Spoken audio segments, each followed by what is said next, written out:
कांग्रेस ने मोदी सरकार पर मनरेगा के 7 करोड़ 6 लाख मजदूरों को सिस्टम से हटाने का आरोप लगाया है। कांग्रेस नेता जयराम रमेश ने सोमवार यानी 1 जनवरी को ट्विटर यानी कि एक्स पर पोस्ट करते हुए लिखा कि नया पेमेंट सिस्टम लाकर सरकार ने 10 करोड़ 70 लाख मजदूरों को पेमेंट पाने से भी अयोग्य कर दिया है, क्योंकि वो समय रहते इस पेमेंट सिस्टम से नहीं जुड़ पाए। दरअसल जयराम रमेश सरकार के आधार बेस्ड पेमेंट सिस्टम यानी कि एबीपीएस की बात कर रहे थे। ये योजना 2017 से लागू है, लेकिन सरकार ने 31 दिसंबर 2023 को मनरेगा के तहत काम करने वाले सभी मजदूरों के लिए अनिवार्य कर दिया है। यानी इन मजदूरों को एबीपीएस के तहत ही पेमेंट मिलेगा। जो मजदूर इस पेमेंट सिस्टम से नहीं जुड़ पाए वे पेमेंट नहीं पा सकेंगे।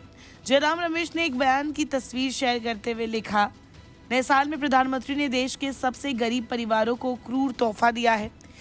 उन्होंने मनरेगा के तहत काम करके बुनियादी आय प्राप्त करने वाले करोड़ों गरीबों से उनका अधिकार छीन दिया है। भारतीय राष्ट्रीय कांग्रेस उनके इस तोहफे की निंदा करता है। भारतीय राष्ट्रीय कांग्रेस 30 अगस्त 2023 की अपनी मांग को भी दोहराती है कि मोदी सरकार को सबसे कमजोर भारतीयों को उनके सामाजिक कल्याण के लाभों से वंचित करने के लिए टेक्नोलॉजी, विशेष रूप से आधार को हथियार बनाना बंद करना चाहिए। लंबित वेतन भुगतान को जारी करना चाहिए और पारदर्शिता में सुधार के लिए ओपन मस्टर रोल और सोशल ऑडिट लागू करना चाहिए। मोदी सरकार द्वारा मनरेगा श्रमिकों के लिए आधार आधारित भुगतान प्रणाली के माध्यम से भुगतान को अनिवार्य करने के मामले पर हमारा बयान। बताइए, जो बयान जयराम रमेश ने अपने एक्स अकाउंट पर शेयर किया है उसके मुताबिक मनरेगा की पेमेंट्स को आधार बेस्ड पेमेंट सिस्टम यानी एबीपीएस से जोड़कर सरकार ने अप्रैल 2022 से अब तक 7 करोड़ 60 लाख रजिस्टर्ड मजदूरों को सिस्टम से डिलीट कर दिया है। इनमें से 1 करोड़ 90 लाख रजिस्टर्ड मजदूरों को मौजूदा वित्त वर्ष के 9 महीनों के अंदर सिस्टम से डिलीट किया गया है। जयराम रमेश के मुताबिक इस देश में 25 करोड़ 69 लाख मनरेगा मजदूर हैं, जिसमें से 14 करोड़ 33 लाख एक्टिव वर्कर्स हैं। 27 दिसंबर तक कुल मजदूरों में से 34.8% यानी कि लगभग 8 करोड़ 90 लाख और एक्टिव मजदूरों में से 12.7% यानी लगभग 1 करोड़ 80 लाख एबीपीएस के लिए योग्य नहीं है। ये कुल मिलाकर 10 करोड़ 70 लाख मजदूर हुए जिनके पास मजदूरी पाने का अब कोई रास्ता नहीं बचा है।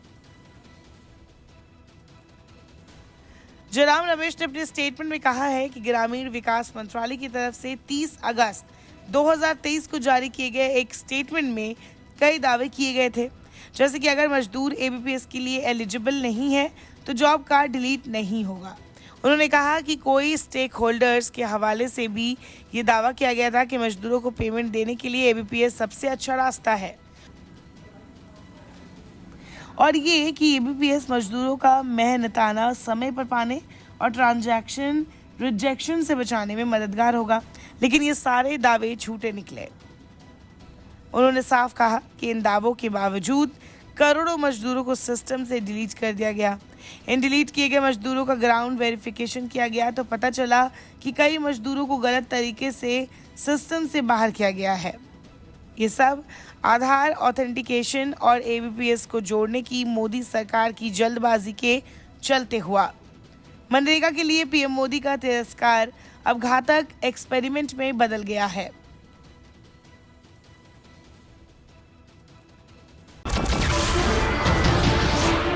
नमस्कार, मैं हूं मानक गुप्ता। अगर आपको हमारा ये वीडियो पसंद आया हो तो इसे लाइक और शेयर जरूर करें और हाँ, हमें सब्सक्राइब और फॉलो करना ना भूलें ताकि आप देश और दुनिया की कोई खबर मिस ना करें। तो जुड़े रहिए हमारे साथ और देखते रहिए न्यूज़ 24।